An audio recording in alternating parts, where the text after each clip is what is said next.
저도 굉장히 일찍 교회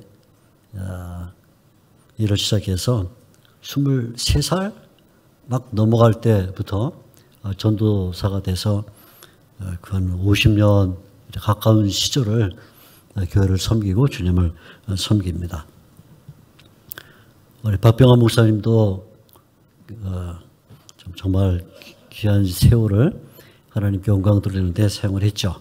이제 두 번째 목사님을 청빙하는 공동회의 한다 그러니까 하나님께서 사용하신 목사님 앞날 또 이제 다음에 오는 목사님 미래 또 우리 상동 21세기의 교회가 앞으로 더 힘있게 전진해 가기를 바라는 마음을 갖습니다. 저에게 저보다는 나이가 좀 더 많고 또 학번도 선배가 되는 목사님이 한 분 있는데 이분 어디를 가면 꼭 자기 차로 가자 그렇게 얘기를 합니다. 자기 차로 가고 그리고는 제가 운전하는 게 아니라 자기가 운전하고 그리고 저는 조수석에 앉아서 그렇게 갑니다. 보통 조수석에 이제 운전석이 있고 조수석이 있으니까 조수석에 앉으면 저를 타러 문을 열려고 그러면 그 목사님이 먼저 달려와서 문을 열고 그리고 저를 차에 집어넣습니다. 그리고 제 발이 안전하게 잘 들어갔나 확인한 다음에 문을 닫고 그러면 다시 운전석에 와서 차를 운전하고 갑니다. 한 번만 그러는 게 아니라 그분 차를 탈 때는 거의 언제나 그렇게 저를 먼저 조수석에 태우고 발이 안전하게 들어가는가 확인하고 문 닫고 그리고는 이제 운전해서 갑니다. 어느 날 제가 물었어요. 목사님 저보다 나이가 많고 또 학번도 선배신데 송구스럽게 늘 그렇게 저를 먼저 태우고 그렇게 운전하는 이유가 무엇입니까? 대뜸 저를 쳐다보면서 제가 목사님 존경하잖아요. 그러는 거예요. 저를 존경한대요. 그래서 때때로 저도 그 목사님을 모시고 어딜 가게 되면 똑같이 합니다. 똑같이. 먼저 조수석에 가서 그분을 태우고 그리고 발이 안전하게 들어갔나 확인하고 그리고는 문 닫고 제가 운전석에 와서 그런 운전을 합니다. 자기를 존중히 여기는 사람, 그 사람을 당연히 존중히 여기게 되어 있죠. 우리가 사는 이 사회에서 사람들이 굉장히 각박한 그런 마음, 또 제지한 마음, 그리고 협소한 마음, 이런 마음을 가지고 사는 사람들을 봅니다. 그 사람들의 대부분 공통점은 다른 사람을 깎아내리기를 좋아해요. 깎아내리. 저 사람은 말을 잘 못한다. 저 사람은 배운 게 없다. 저 사람은 키가 작다. 저 사람은 키가 너무 크다. 이래 깎고 저래 깎고 깎아내립니다. 그 삶의 마음이 넉넉하지가 않아요. 가정에서도 부부가 서로 존중 여기는 가정은 굉장히 안정되고 평안하고 그리고 기쁨이 넘치지만 남편이 아내에게 함부로 말하고 아내가 남편에게 함부로 말하는 집은 평안하지가 않습니다. 부모가 자녀를 존중히 여기고 자녀가 부모를 존중히 여기는 집은 늘 기쁨이 있고 또 평화가 있지만 이 존중함이 없는 가정은 그렇지가 못합니다. 교회를 부유하게 만드는 게 뭘까요? 물론 복음이고 말씀이고 은혜고 그렇죠. 교회를 부유하게 만들까. 근데 제 생각에는 교회를 부유하게 만드는 또 하나의 요소는 성도가 서로를 존중히 여기는 것이다. 그렇게 생각합니다. 받으시는 사람은 아멘. 네. 서로를 존중히 여기면 교회가 부유합니다. 그런데 성도가 한 명 왔는데 저 성도가 문제를 일으킬 성도일까? 저 성도가 과연 교회에 유익을 줄까? 또 이미 와 있는 성도들을 보면서 일을 안 하네, 봉사가 없네, 헌신을 안 하네 하고는 깎아내리기 시작하면 그게는 늘 분란이 있고 그리고 시끄럽고 어지럽습니다. 우리의 사회를 보게 되면 정치하는 사람들도 똑같아요. 정치하는 사람들. 제가 지금까지 저는 뉴스를 잘 안 봐요. 그렇지만 가끔 보지만 뉴스를 보면 정치가들 얘기 보면 도대체 어느 한 사람도 상대방을 야 그거 잘하네 그런 사람 못 봤어요. 사람은 다 밥 먹는 방식이 다르고 자는 방식도 다르고 사는 방식이 달라요. 철학도 다르고 사상도 다르고 이념도 다르고 추구하는 바가 달라요. 이 사람들은 오른쪽으로 갈 수도 있고 왼쪽으로 갈 수도 있어요. 그러나 상대방을 보면서 나하고 좀 다르고 차이가 나도 그래도 저 사람은 정말 인격이 훌륭해. 저 사람 가지고 있는 사상은 정말 건전해. 나하고 다르지만 난 그건 참 좋아. 이런 정치가는 본 적이 없어요. 그저 깎아내리고 흠집내고 누가 잘했네 누가 잘못됐네 하면서 존중함이 없는 사회는 저절로 망가지게 돼 있죠. 장사를 하고 사업을 해도 마찬가지입니다.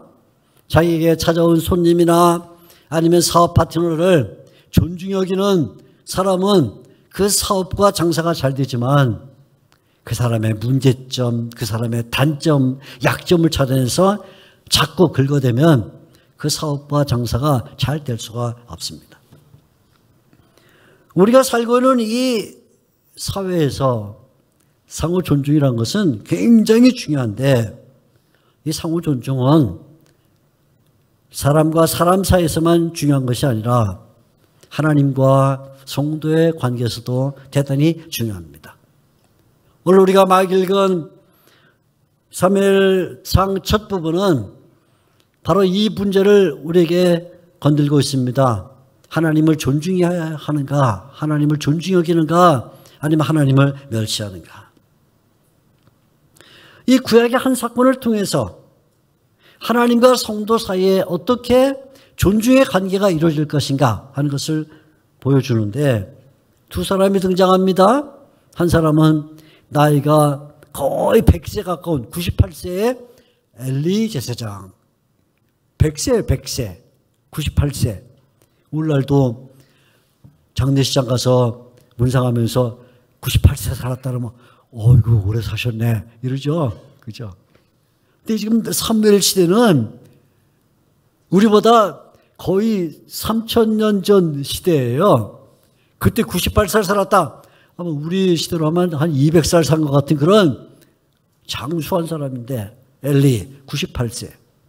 그 옆에 지금 등장한 또 한 사람은 다윗인데 죄송합니다. 사무엘인데 사무엘은 이제 막 어머니 젖을 떼고 성전에 들어와서 살고 있는 청소년도 아닌 그냥 소년인 그런 어린 아이입니다. 두 사람이 등장을 했습니다. 한 사람은 오랜 시간 동안 제사장의 직분을 냈던 엘리, 한 사람은 이제 막 성전에 입문해서 그 길을 가려고 하는 사무엘 두 사람입니다. 이 두 사람을 보면 하나님에 대하여 어떤 태도를 보여주는가 하는 것이 극명하게 대조가 되는데 한편으로는 엘리가 그리고 다른 한편으로는 사무엘이 어떤 태도를 보여주는가 자세히 볼 필요가 있습니다. 엘리는 어떤 사람인가요? 엘리는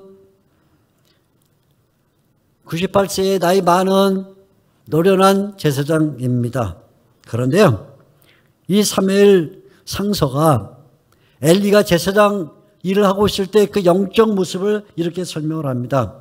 사무엘상 3장 1절에 우리가 읽은 이 구절의 바로 다음 절인 3장 1절에 이렇게 말합니다. 여호와의 말씀이 희귀하였고 이상이 흔하지 않았다. 여호와의 말씀이 희귀하였고, 무슨 말일까요? 제사장이 있잖아요. 그죠? 그것도 이제 막 초년병 제사장이 아니라 오랜 시간 동안 제사장을 했던 나이가 많은 98세 제사장이 있는데, 말씀이 희귀했다. 무슨 뜻일까요? 하나님의 말씀을 안 가르쳤다 그 말이에요. 본인 자신이 하나님의 말씀에 관심이 없고 본인 자신이 하나님의 말씀을 가르치지 않았습니다. 하나님께서 엘리에게 아무런 비전도 이상도 주지 않습니다. 왜? 하나님을 가까이 하지 않는 사람에게 줘봤자 그는 개밥 그릇에 고귀한 음식을 담아준 것밖에 안 되니까 하나님이 주시지 않는 거예요. 영적 암흑기가 찾아왔습니다. 하나님의 말씀이 희귀하고 이상이 보이지 않는 그런 시대가 됐습니다. 이 모든 책임이 엘리와 그의 아들 홈리와 비느하스 두 사람에게 있어요. 그들의 행실을 보게 되면 하나님이 왜 말씀을 주지 않고 하나님이 왜 이상을 주지 않나 하는 그 이유를 어렵지 않게 알 수가 있습니다. 성경은 엘리의 두 아들을 가리켜서 불량자라, 불량자, 벨리알의 자식들 그렇게 불렀어요. 불량자라. 왜 그러냐면 제사장인데 하나님을 알지를 못해요. 하나님의 말씀에 관심이 없어요. 영적인 일을 지도하는데 아무런 관심을 기울이지 않아요. 그래서 하나님을 알지 못하는 이 두 명의 아들이 악행을 저지릅니다. 하나는 성도들이 하나님께 제사를 드리기 위해서 소나 양이나 이런 좋은 재물을 갖고 오면 성도들 마음속에 하나님 앞에 내가 정말 내 일생에 한번 가장 멋있는 재물을 드려야겠다 하고 양과 소를 갖고 오면 이 엘리의 두 아들이 잘 보고 있다가 제일 좋은 거를 먼저 가로챘어요. 하나님의 예물을 가로채는 일을 했습니다. 제일 좋은 예물을 자기의 차지로 만들고 말았습니다. 그보다 더 악한 일은 성막의 회막에서 봉사하는 여성들과 음행을 저지르는 일을 했습니다. 하나님의 제사를 멸시하고 하나님의 성전을 멸시하는 일을 했습니다.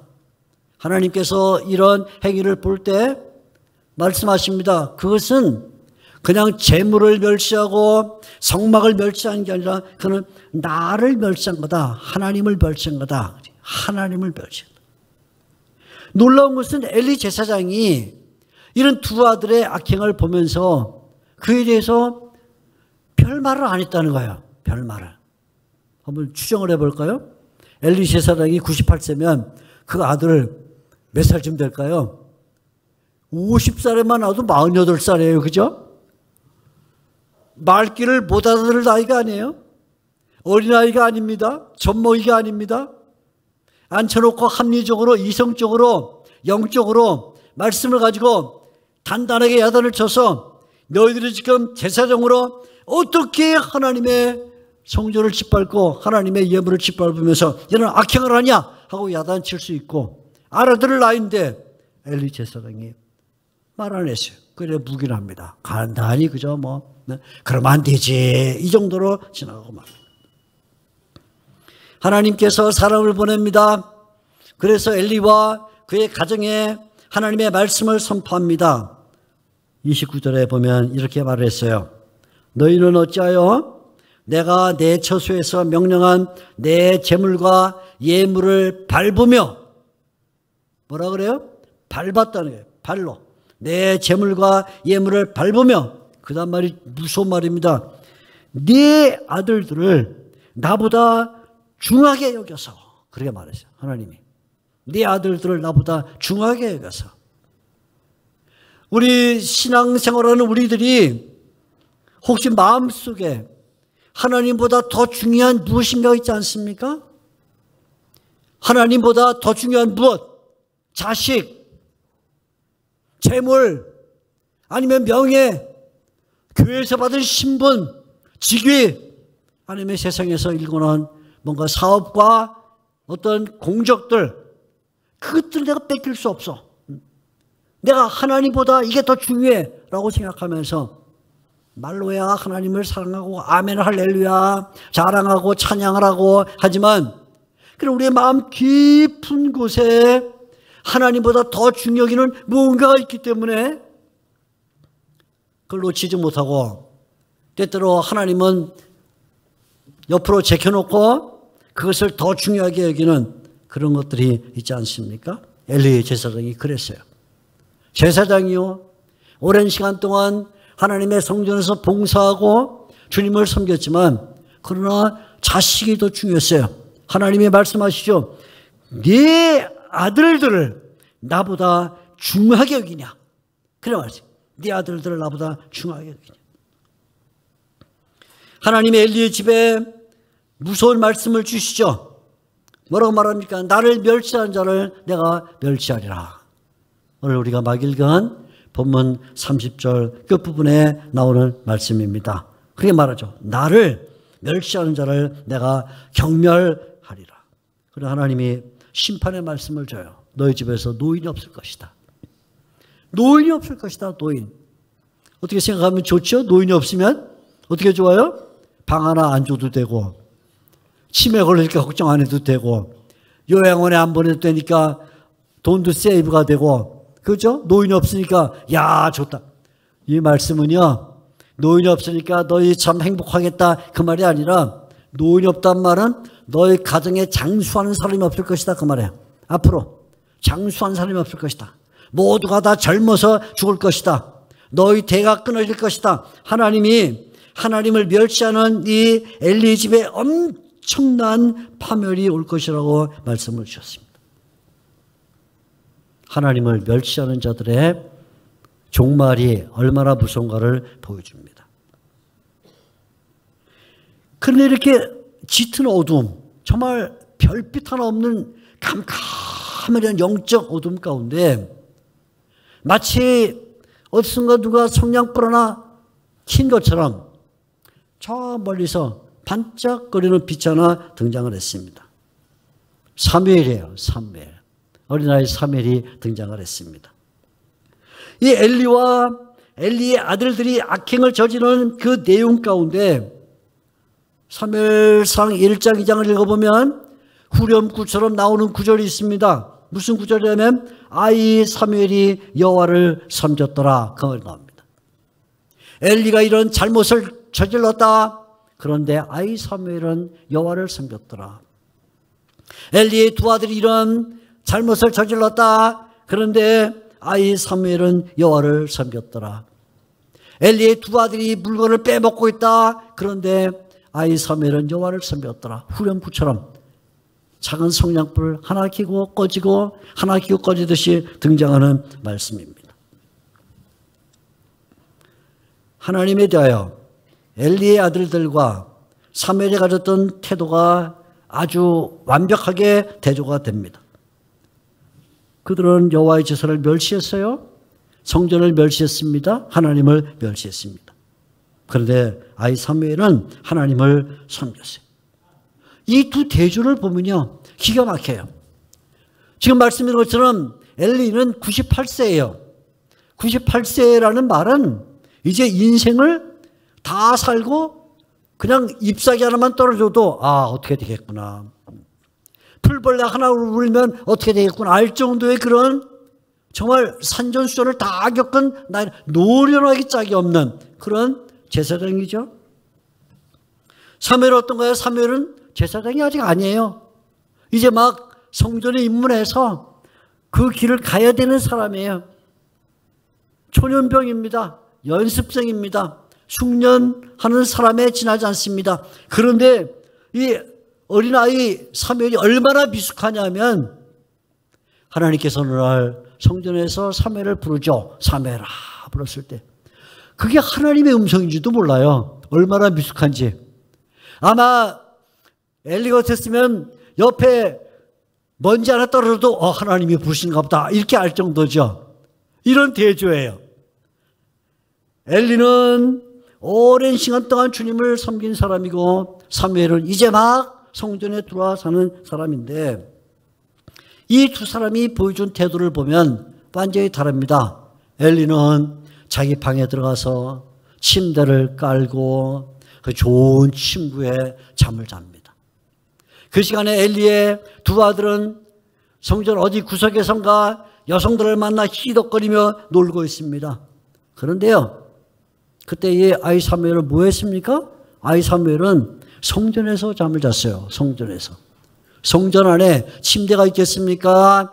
아니면 좋은 침구가 있겠습니까? 난방이 잘 되겠습니까? 냉방이 잘 되겠습니까? 그런 불편하기 짝이 없는 그 자리에 어린 사무엘이 잠을 잡니다. 오늘날 우리가 믿음 생활할 때 때때로 환경이 좋지 않다, 시설이 좋지 않다 이런 얘기를 많이 합니다. 하나님의 말씀을 듣고 하나님의 뜻을 아는 일에 집중하다 보면 그런 것들은 별로 중요치가 않은 것인데 우리는 정말 중요한 것에 대해서는 중요하다 생각하지 않고 내가 앉아있는 자리가 시원하냐 덥냐 해서 거기에 더 관심을 갖고 얘기를 많이 하죠. 놀라운 것은요, 이런 하룻밤을 지내고 난 다음 성전문을 누군가가 열어야 되는데 제사를 지내려면 이른 아침부터 성전문을 열어줘야 되는데 엘리 제사장은 자기 방에 들어가 푹신한 침대에 좋은 고급 침구를 깔고 잠을 자고 엘리의 두 아들은 어디선가 밤늦게까지 희덕거리며 놀다가 늦잠 자고 있는 그 시간에 성문을 누가 열었냐면 어린 사무엘이 문을 열었어요. 어린 사무엘이. 잠을 제대로 자지도 않고 어린아이가 나와서 문을 열고 그리고는 성도들을 맞이할 준비를 합니다. 하나님께서 이런 모든 일들을 보면서 주신 말씀입니다. 2장 30절 하나님이 말씀하시죠. 2장 30절 마지막에 이렇게 말합니다. 나를 존중히 여기는 자를 내가 존중히 여기고 나를 멸시하는 자를 내가 경멸하리라. 여러분 한번 따라해 볼까요? 나를 세게 한번 해보세요. 나를 존중히 여기는 자를 내가 존중히 여기고 나를 멸시하는 자를 내가 경멸하리라. 이게 엘리의 제사장의 집과 그리고 사무엘에게 임한 말씀입니다. 사무엘은 하나님을 존중히 여긴 결과 그의 말이 땅에 떨어지지 않는 선지자의 길을 갔습니다. 그러나 엘리는 하나님을 멸시한 결과 결국 그 집이 2, 3대 만에 멸망하는 그런 지경에 들어가고 말았습니다. 오늘날도 하나님을 존중히 여기는 자는 존중히 여김을 받고 하나님을 멸시하는 자는 멸시함을 받습니다. 이것은 사무엘 시대의 얘기만이 아니에요. 모든 시대에 유효한 말씀입니다. 하나님을 멸시한 자는 멸시를 당하고 하나님을 존중히 여기는 사람은 존중임을 받는데 사무엘 상하를 읽어보면 결국 그 얘기입니다. 누가 하나님을 멸시했고 누가 하나님을 존중했는가? 첫 번째 왕으로 세움을 받은 사울은 계속 인생 동안 하나님을 멸시하는 길로 갑니다. 그러나 그를 이어 왕이 된 다윗은 하나님을 존중히 여기는 길을 갑니다. 환난 가운데도 주님을 찬양하고 고난 가운데도 주의 말씀을 사모하고 노래를 부르면서 마치 목자이신 그 하나님을 향해 양인 성도가 찬양하는 것 같은 그런 자세로 찬양을 합니다. 성경 전체를 읽어보면 결국은 무슨 얘기냐? 한쪽은 하나님을 멸시했다. 한쪽은 하나님을 존중히 여겼다. 그 얘기입니다.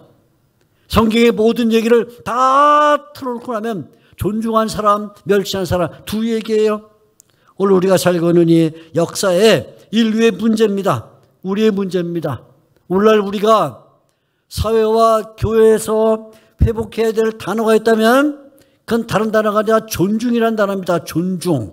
내가 과연 사람을 존중히 여기고 있는가?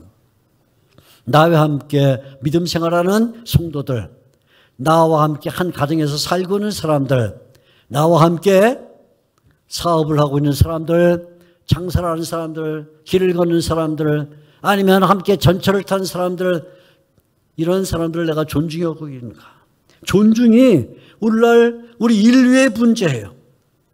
하나님은 자신을 존중히 여기는 사람을 존중히 여기시겠다 약속을 해 줬습니다. 가정에서도, 교회에서도, 사회에서도 하나님을 존중히 여기는 일을 회복해야 될 필요가 있습니다. 우리는 지금 2024년 7월 말을 살고 있습니다. 지금 세계가 가장 초점 모이고 있는 것이 뭐죠? 파리올림픽이에요.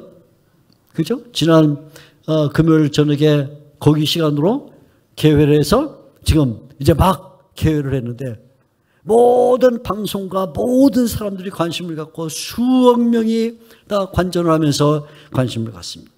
2024년 33회 파리올림픽. 그런데요, 꼭 100년 전에 파리에서 1924년에 올림픽이 있었어요. 그게 제8회 올림픽입니다. 이 제8회 올림픽은 100년 전에 굉장한 많은 이야기거리를 만들어냈습니다. 어떤 육상선수는 중거리 육상선수가 뛰고 들어와서 1시간 안 됐는데 그 다음 게임 또 나가서 또 금메달 따고 해서 인간 기관차 이런 별명을 붙기도 했고, 어떤 사람은 수영에 나가서 수영에 몇 개의 금메달을 딴 다음 영화배우가 돼서 타잔이라는 영화를 찍은 그런 사람도 있어요. 유명한 타잔.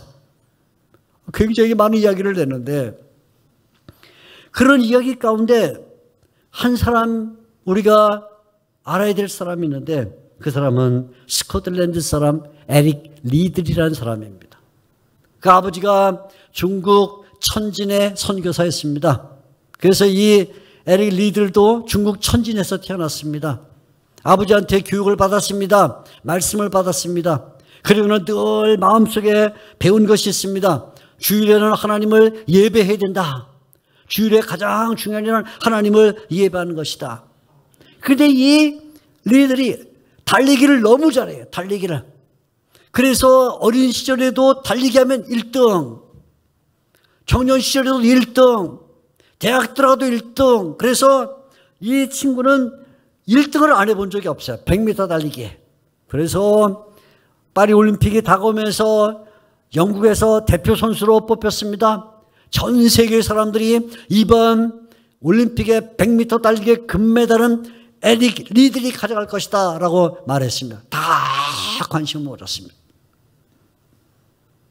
그런데 파리올림픽이 열릴 즈음에 에릭 리들이 선언을 했습니다. 저는 이번 100m는 안 나갑니다. 그렇게 말했어요.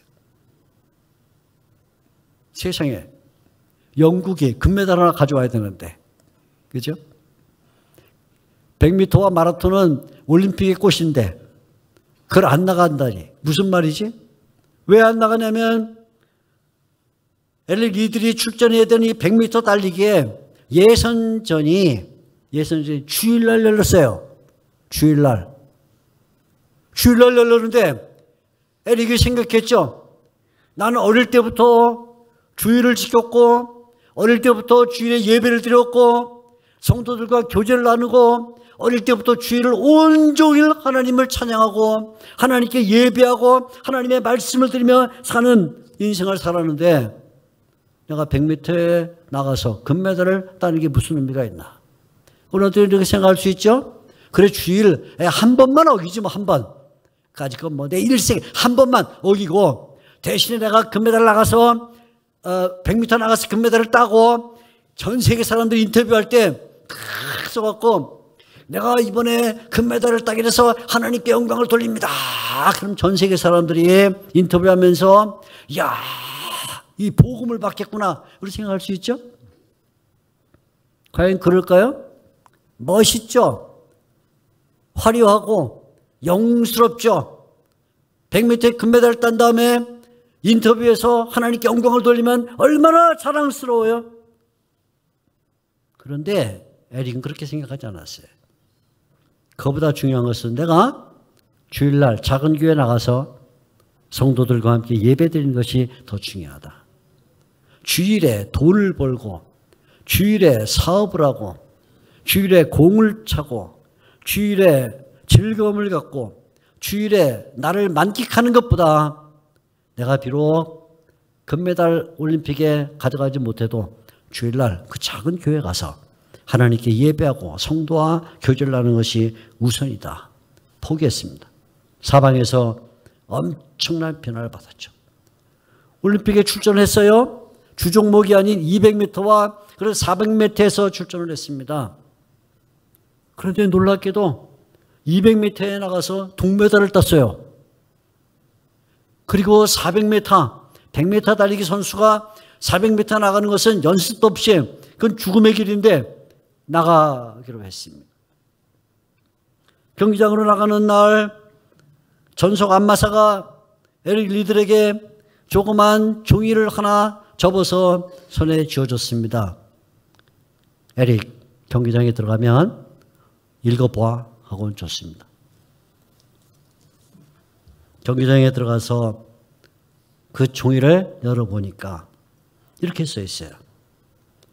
나를 존중히 여기는 자를 내가 존중히 여기리라. 딱 한마디. 나를 존중히 여기는 자를 내가 존중히 여기리라. 그 400m에서 엘리들이 금메달을 땄어요. 그 유수한 400m 유망주들을 제치고 금메달을 목에 걸었어요. 기자들이 인터뷰를 했습니다. 도대체 어떻게 그게 가능합니까? 엘리들이 이렇게 말했습니다. 내가 400m 나가서 처음 200m는 내 온 힘을 다해 달렸고 나머지 200m는 하나님이 주시는 힘으로 달렸습니다.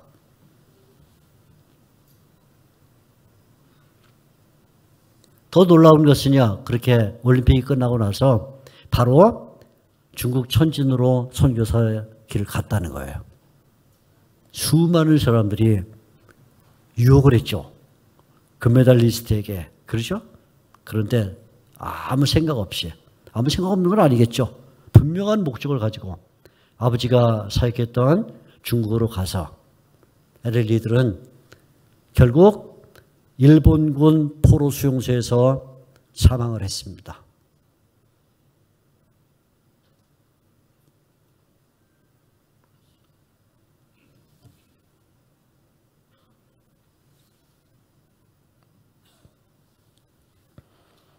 성경이 우리가 알려주는 비밀 가운데 많은 비밀이 있어요. 성경이.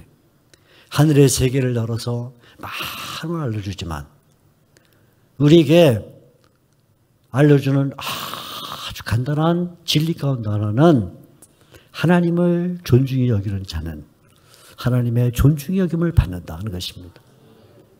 다른 게 없어요. 우리가 세상에 사는 동안에 사람으로부터 존중의 여김을 받고 재물의 존중의 여김을 받고 사회의 존중의 여김을 받으려 할 게 아니라 우리는 하나님의 존중의 여김을 받아야 되는데 그렇게 하기 전에 우리가 먼저 해야 될 일은 하나님을 존중히 여기는 일을 해야 됩니다. 하나님을 존중해라. 그러면 내가 그를 존중히 여긴다. 나를 가까이 해라. 내가 반드시 그를 가까이 한다. 나를 사랑한 자를 내가 사랑할 것이다.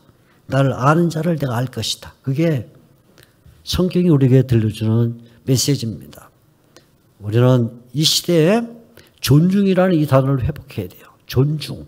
특히 하나님을 존중해 여기자. 이걸 회복해야 됩니다.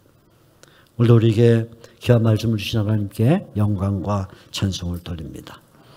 하나님 아버지, 오늘 아침 우리에게 하나님을 존중히 여기는 자를 하나님이 존중히 여기시고 하나님을 멸시하는 자를 하나님이 경멸히 하신다는 말씀을 듣습니다. 우리의 가정에서, 우리의 사업에서, 우리의 교회에서 무엇보다도 하나님을 존중히 여기는 인생을 살아가게 하여 주시옵소서. 이제는 우리 구주 예수 그리스도의 은혜와 하나님 아버지의 크신 사랑과 성령 하나님의 위로하심과 교통하심이 사무엘처럼 다윗처럼 하나님을 존중히 여기며 살아서 일생 동안 하나님의 존중히 여김을 받기로 다짐하는 여기 모인 주의 모든 성도들과 이 교회 위에 이 땅에 흩어진 하나님의 백성들 위에 멀리 출타 중인 박병화 목사님 네 분 위에 영원토록 함께 있을지어다. 아멘.